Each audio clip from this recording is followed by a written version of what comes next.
Okay,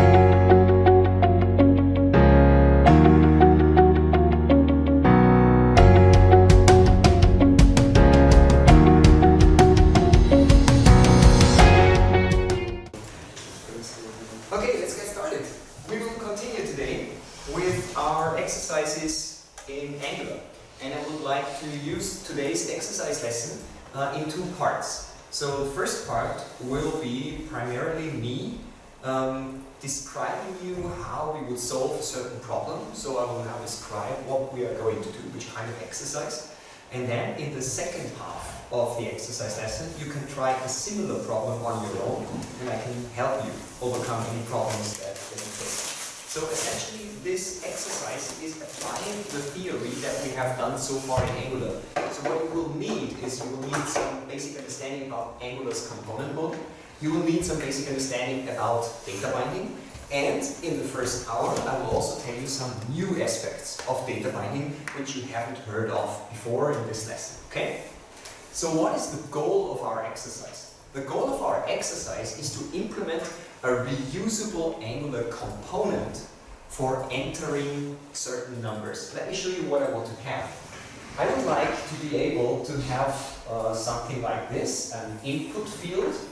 And we have the input field where I can, for instance, enter a number, something like 30. And on the right-hand side, I would like to have a drop-down where I can choose between different unit of measures, Einheiten. For instance, PS, like horsepowers, and kW, like kilowatt. Okay? The point of this thing, we want to have a reusable component that we can use in different areas in our application. Think of the following. You could have a table, for instance. We can build something like this, where you can say, I have a car, a VW Käfer, and there I would like to enter, I looked it up, it has 30 PS with the drop-down, and down below I have a Ferrari,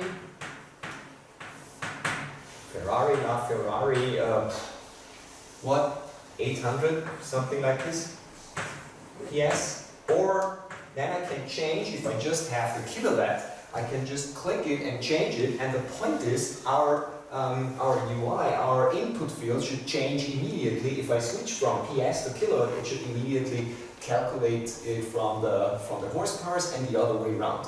And the point is, we would like to have it reusable. So I would like to have a component, this will be our component, and I can use this component multiple times wherever I need to enter a value in horsepowers or kilowatt. That's the idea, right? Good. Any questions so far? No. Not that difficult. Okay. So the first thing, if we think about solving this problem, is we should think about how this will look like and feel like. I'm a big fan whenever it comes to defining reusable components to, before you enter some code, you think about how it should look like and how it should feel from the point of view of a user of the component. So what will the user of the component write in HTML, for instance, in order to use our component? So we could have, think of our table, okay? We could have a table and a lot of other things, and then we have a TV. And now we would like here to use our component. The first thing I ask you, how should we call our component? What will we write in HTML in order to place the custom component here? The name of the component, sort of the component class. No, not the name of the component. Selector. Selector, exactly. And the default naming scheme of the selector of a component class is app dash something. I suggest app dash input dash ps dash kw, for instance. It's a little bit long, you could come up with a shorter name, but I think you get the point. Now, this input has which input parameters? This component has which input parameters? Well, it's not difficult to see. On the one hand side, we have this here. This is an input parameter. And on the other hand side, we have this parameter here. How should we call them? first one, how should we call it? Yeah? Input value. Input value. No. Can I use just value to make it a little bit shorter?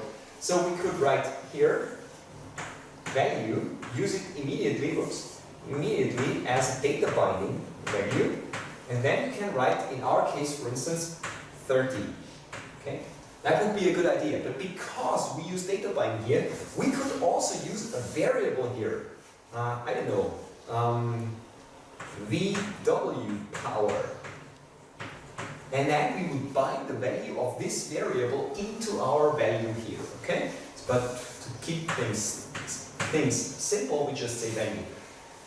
How should we call that one? One possible thing would be unit of measure, NHET in English. What would I write here? If I want to have, let's say, 30 horsepower, 30 PS. Either a name of a variable or just PS. If I write something like this is not correct. Why? This would not work. Because it wants to access the variable PS. Exactly. It thinks that PS is the name of the variable because I used the square brackets here. Get the idea? What would I have to write here in order to use the string literal PS?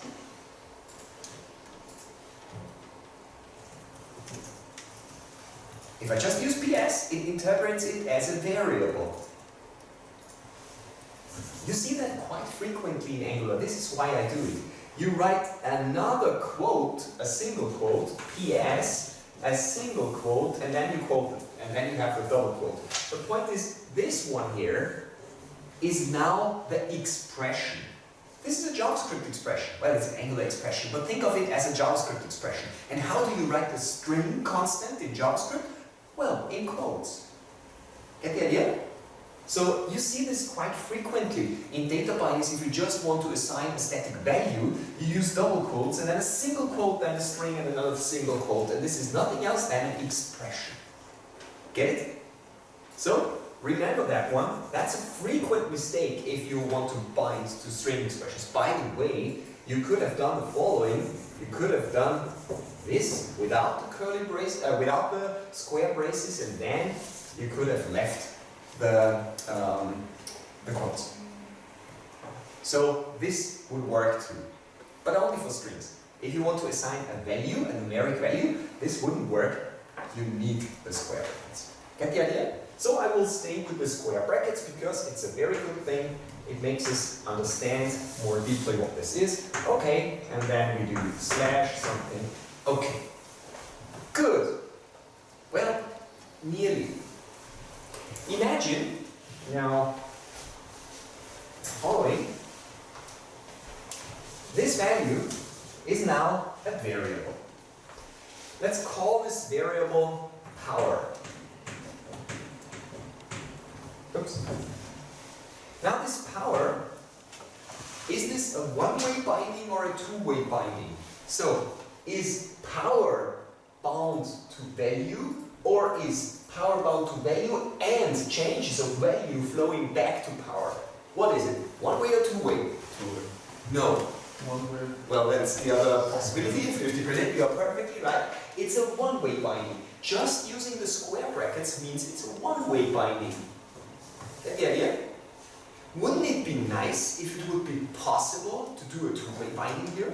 Because we really want to bind both things together. Value should be transferred to power, and power should be transferred to value. Can you remember how two-way binding work? NG modal, but which kind of brackets?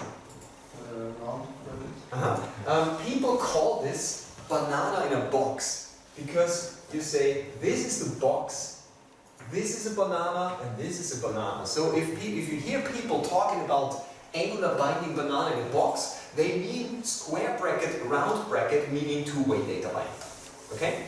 You also read that in the documentation. So if you read that term, banana in a box, it means two-way data binding. You said ng modal, and you are right, if we are talking about HTML5 form elements. So if you want to do a data binding, two-way data binding with an input or something like this, you're perfectly right. You should do exactly that.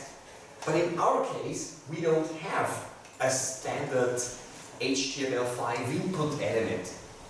In our case, we can make it even simpler. We can just say banana in a box around value, and it's a two-way binding. If we program our app input PSKW correctly, and we will do that. Okay? Get it? And now we have a really nice reusable component, because we can use it wherever we need this combination of inputs. We have the value with the binding, we have the unit of measure with the binding, and we have the possibility to do a two-way binding. Get it? Good. So, any questions? No? So, then, let's write some code. I will implement it with step list, but you can implement it also locally. It's completely up to you. Wrong browser.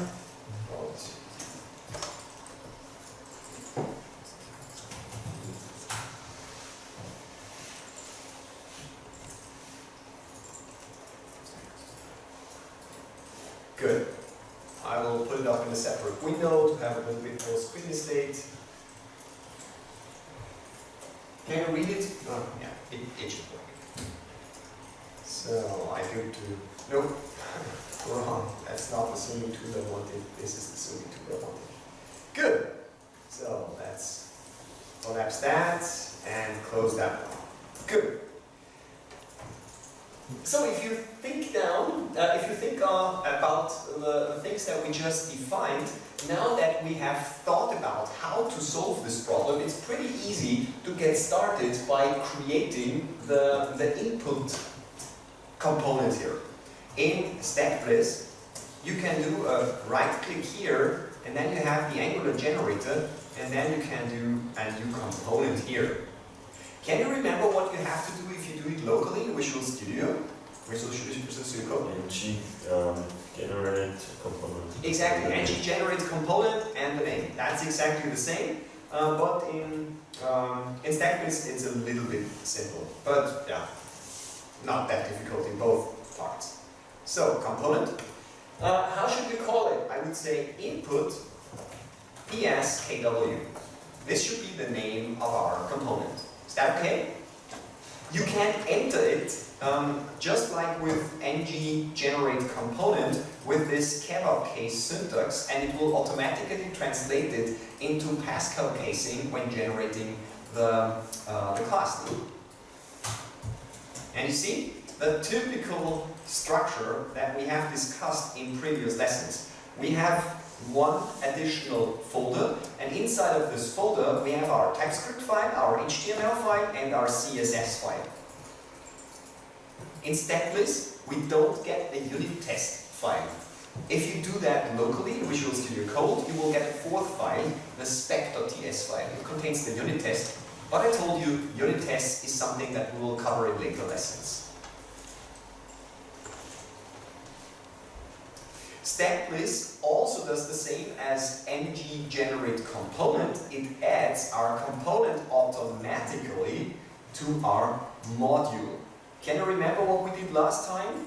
We had the modules, and in the modules we had the declarations, and every component that we generate has to be part of the declarations of our module. And that is what this generate component automatically did, so we don't have to bother with this, it's just there, it just works. So our application should still be there. Good. Now let's get started with the simplest things. First, let's add a little bit of code to the HTML file, okay? Now we need input, type number, and we need a select. And inside of this select, we need two options. Option, PS, whoops. Give me a second. Yes. Of course.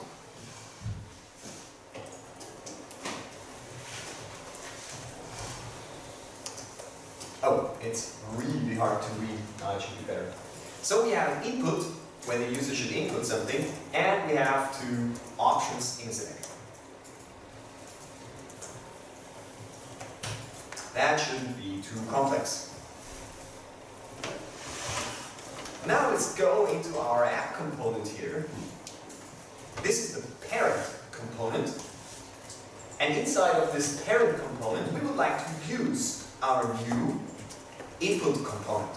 Let's do that. Let's, for instance, create a table and do a, I don't know, t-head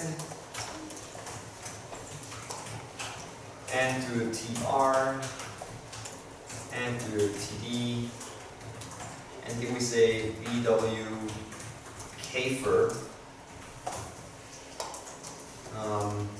Let's look it up. Where is it? Here is it. And what was the power of this thing? It was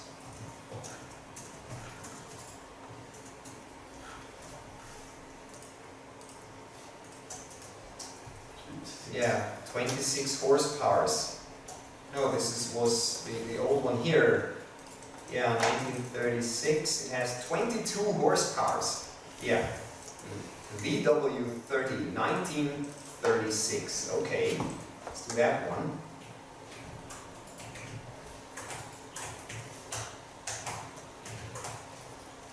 It had, what did I say? 22 horsepower.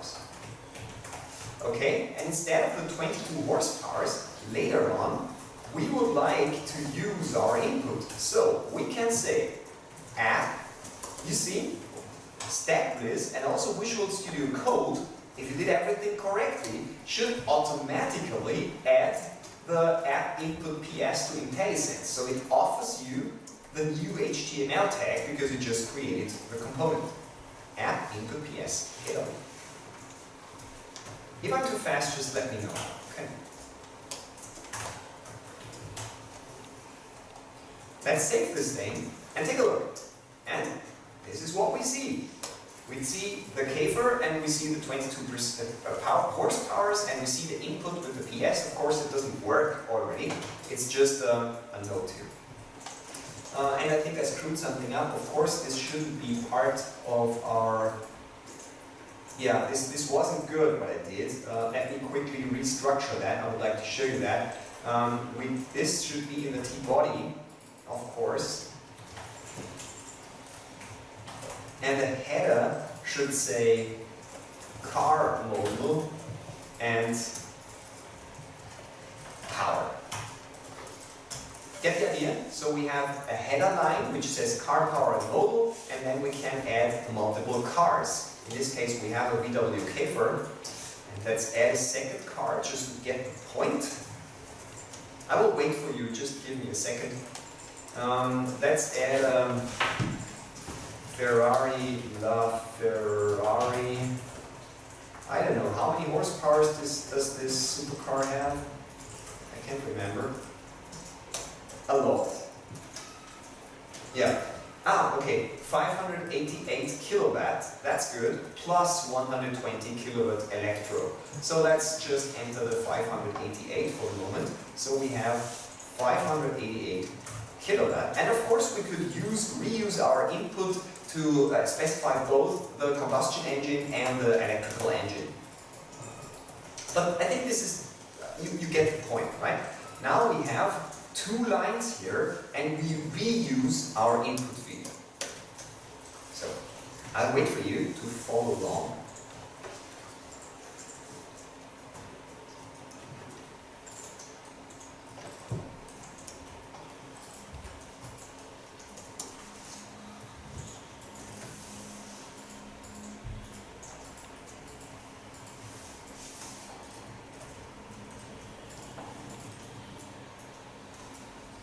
Could everybody follow along? Is it good? Okay. I know it's kind of obvious, but sometimes it's important to repeat the obvious things. Please note, we reuse the component multiple times, and that's the whole point of UI components. We build reusable things, that we can call over and over again, just like with procedural programming, but now on the level of the user interface.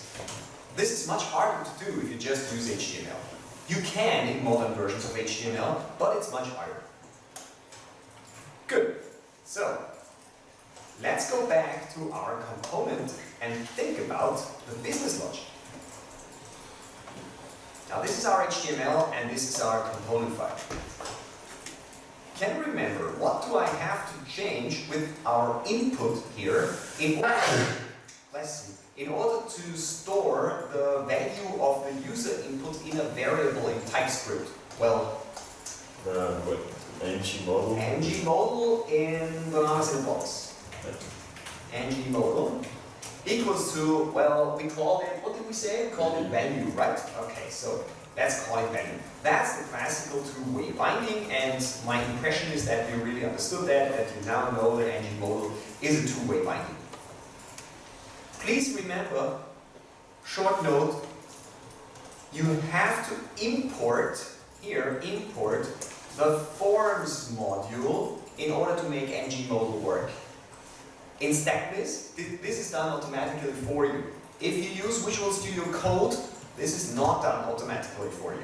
Okay? So this is important and you have to do that, otherwise it doesn't work. As I said, StackBiz does it automatically. Well, give it a try. Go to TypeScript, create a variable, let's call it value, and assign for test purposes just a value of 30. If you do that, and if you did the data binding correctly, you should now see a value of 30 in both input fields. Because this is the default value, of course.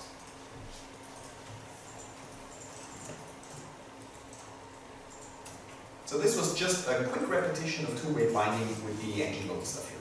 Good. Let's do the same with the select. How do you think? Do you do two-way binding with the select? Well, the answer is exactly as with the input. Just banana in a box, ng model, and let's call it unit of measure. And again, we can try it here. Unit of measure equals, let's start with horsepowers, Pferdestärke, and it's PS. Good. And if we change that to kilowatt, and we go back, we have kilowatt. That's exactly what we want. So, let me show you that again. That's a nice thing, right? A select is really simple to implement. Just select options and ng model.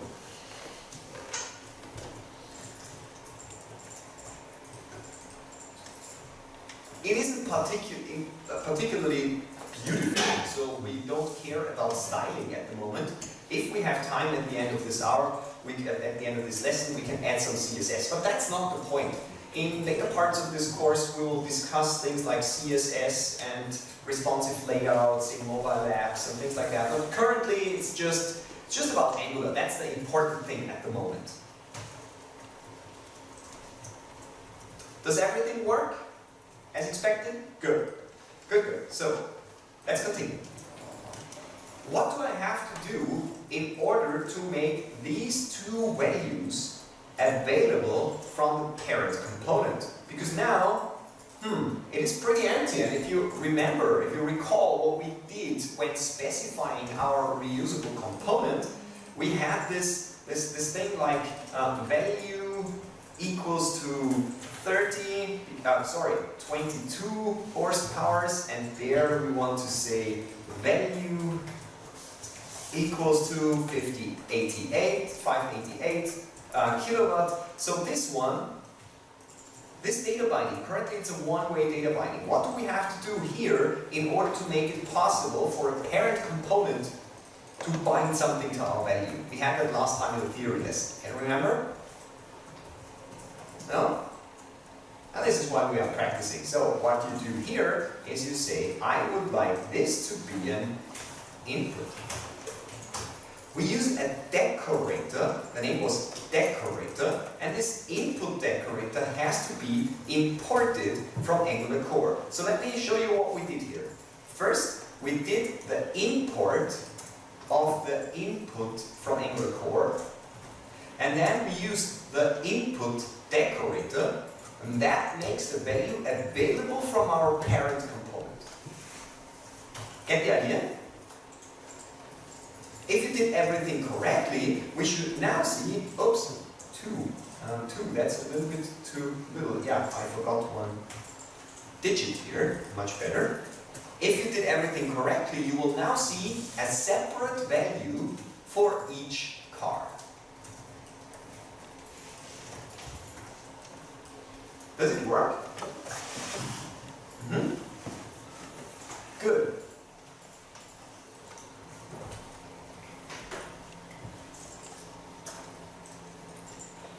So, input was the thing that we discussed again. Well, and we can do the same with the unit of measure. Just say input. And if we go here, we can say, and the unit of measure should be, and don't forget the double quote and the single quote, PS. And here we have the euro m. Oh, let me write it differently here, just to show you the point. Yes, it works. Please note, in the uppercase, in the case on top, you see the square braces here. Yeah? That means Angular interprets this thing as an expression, and therefore we need to single quote the string. Otherwise, it would interpret PS as the name of a variable. Down there, I didn't specify the square braces, and therefore it is interpreted as an attribute value, as a string attribute value. Okay? Please note that this would not make sense here on the left-hand side, because value is not a string. Value is a number, and therefore it's important to use the square braces on numbers. This here just works because string. Attribute values are always strings here. Good? If you ask me, I would always prefer this syntax, because it works always. The other syntax, you have to think about it, and it's easy to get it wrong. If you always use the upper syntax, nothing can go wrong. It will always work. Do you get the point so far? Good. So now we can remove that one and that one, so we just have the beautiful input fields. Yeah, and we could already change it if we want, but the consequences wouldn't be much interesting.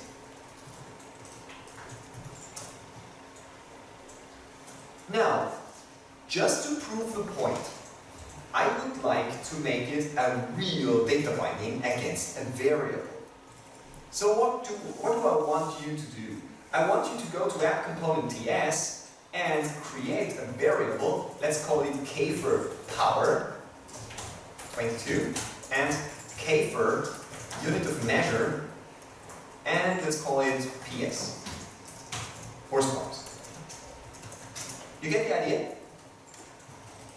This means we now have two variables, and now we can do some data binding. K for power, and here, K for unit of measure.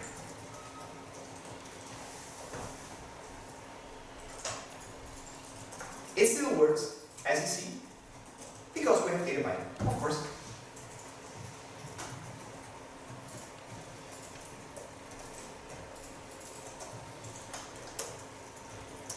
And just to prove the point, I will add an H1 down there at the end of the file, and I will say our VWKfer has interpolation K for power, K for unit of measure. And that should show us our VWKfer has 22 horsepower.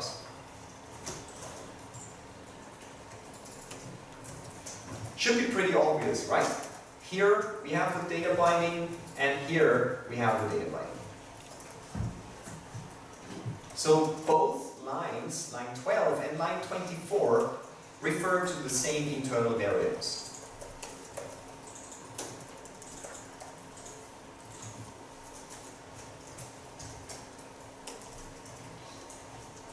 Good, but now let's try something. If we change here the horsepowers to kW, please note that it has not changed. You see that one? If we change something here, now we have the most powerful VW Käfer in the world. We make it 220 horsepowers, but it doesn't change.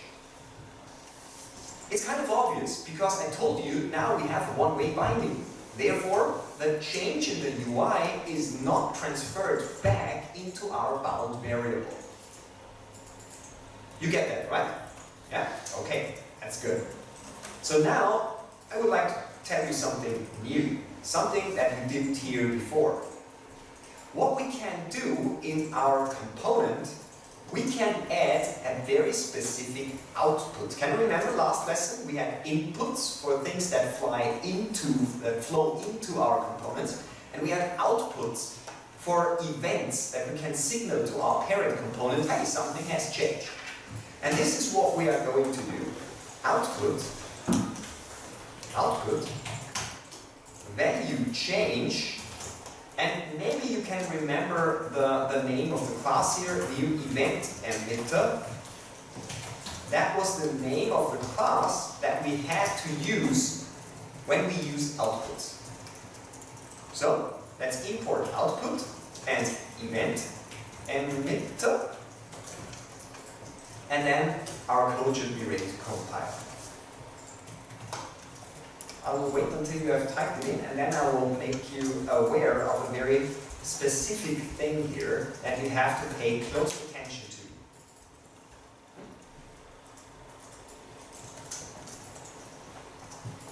It's super important if you want to have two-way binding on custom components, and this is a very frequent thing to have, that the name of the output is the same as the name of the input plus the postfix change. Value change.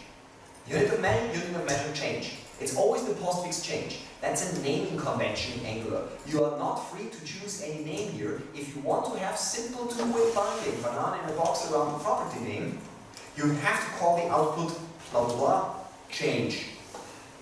Okay, that's a naming convention. It's documented in the documentation, but I wanted to point your attention to that. Value change. And of course, we have the same here with the unit of measure, but of course, this is not called value change, but unit of measure change. Well, what else?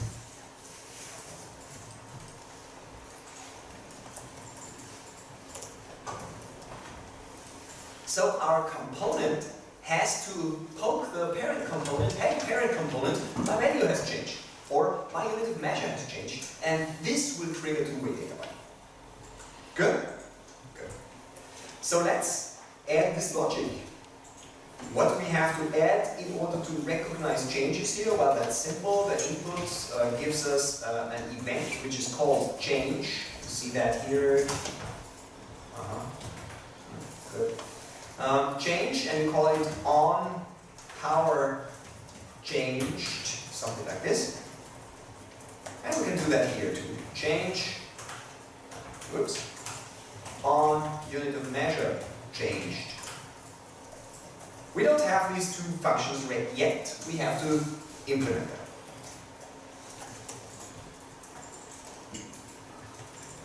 Let's start with the on power change. What do we have to do if the user changes the input, changes the value of the power input? Well, that's simple. We just say this dot value change dot init. We just, the child component, our input here, pokes the parent that says, hey, something has changed. You have to do something. That's all we have to do.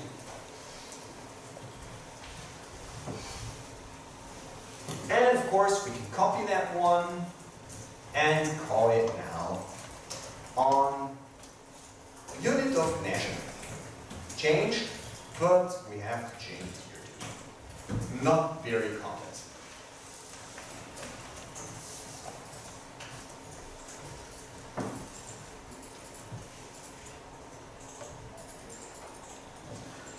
Good. Now let's give it a try. Let's go to the app component HTML and change our key for power to a banana in a box and change our unit of measure to a banana in a box. We now turned value and unit of measure for the Käfer in a two-way binding, not a one-way binding anymore.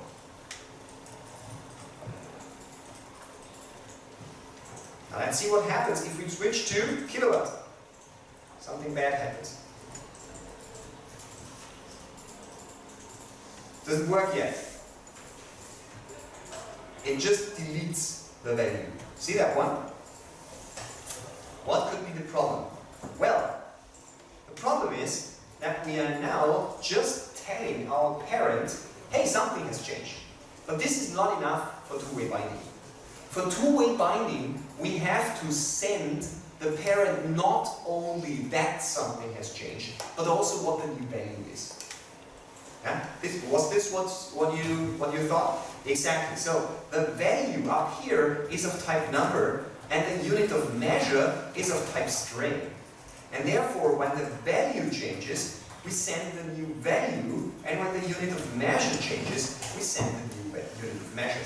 So here we add typing, and down there we send the new value to the parent.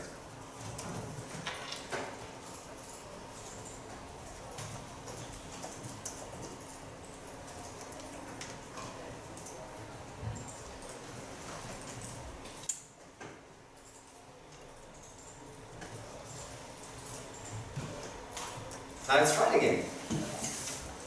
Woohoo! See it? It changes. If I switch that one to 220, it works like a charm.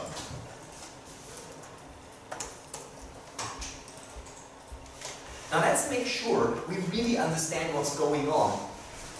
In the child component, we now have a variable, an input variable, and we combine it with an output variable, which has the same name plus the postfix change.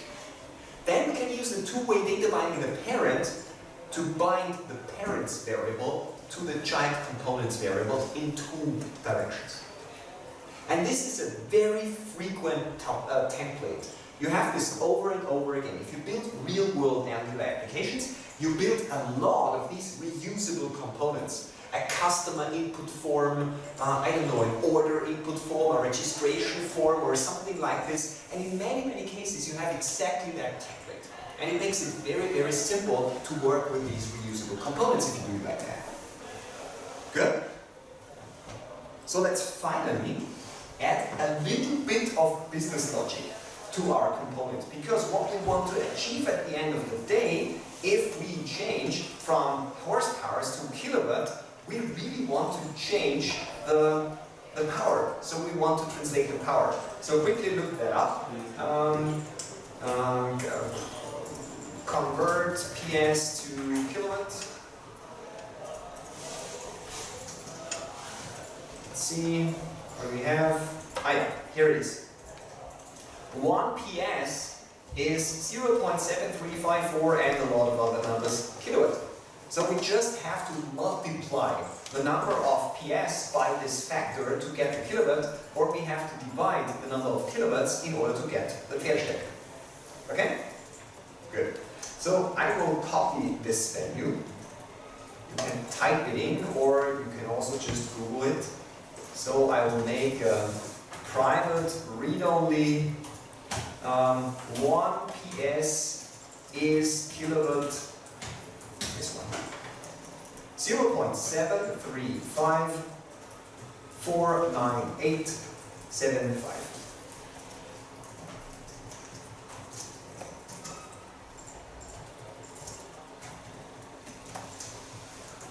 Now let's go down.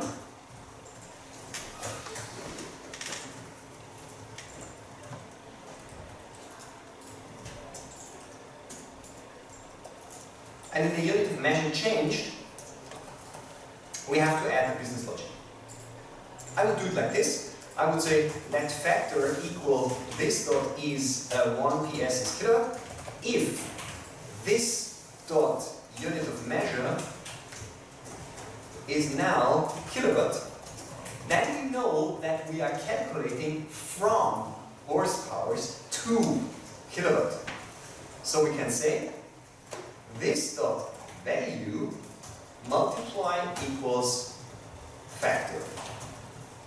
Now, forget the factor, we don't need the factor. Let's do it like this.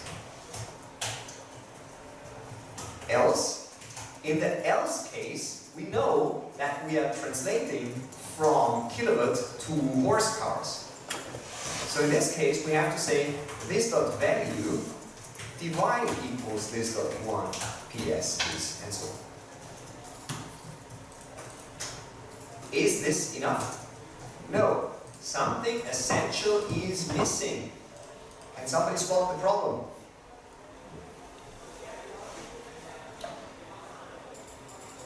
Yeah? I would make it else if. No. We could. Yeah, why not? Why not? In rare edge cases, it could become something else, but that was not the point that we're going to.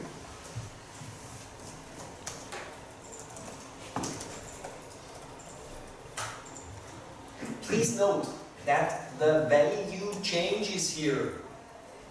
And therefore, we have to do what? We have to emit our output because the value changed.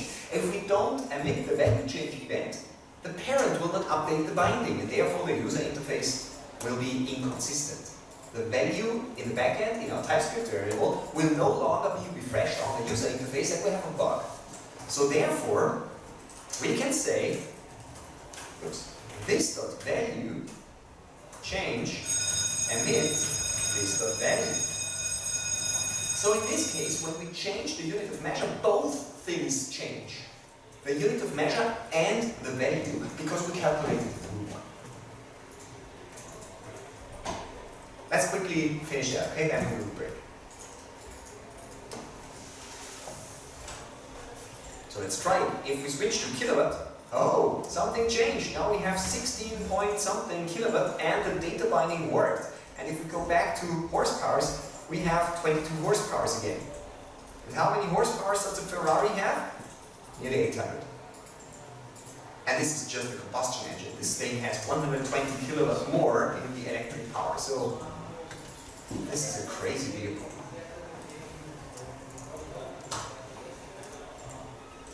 Do you understand the principle? Yeah? And do you see the value of reusing this component?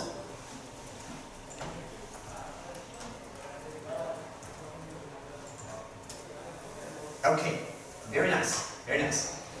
After the break, we'll now do a short break. After the break, I will ask you to create a second component, very similar to that, but it will differ slightly from this one, so you will have to think about some additional aspects. And I would really ask you to start again.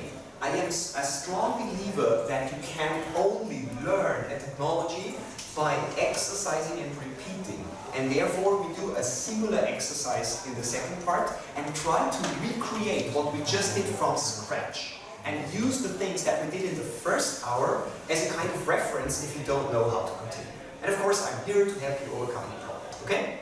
So now let's do a 5-minute break and afterwards we will do the second component. I will tell you more about after the break.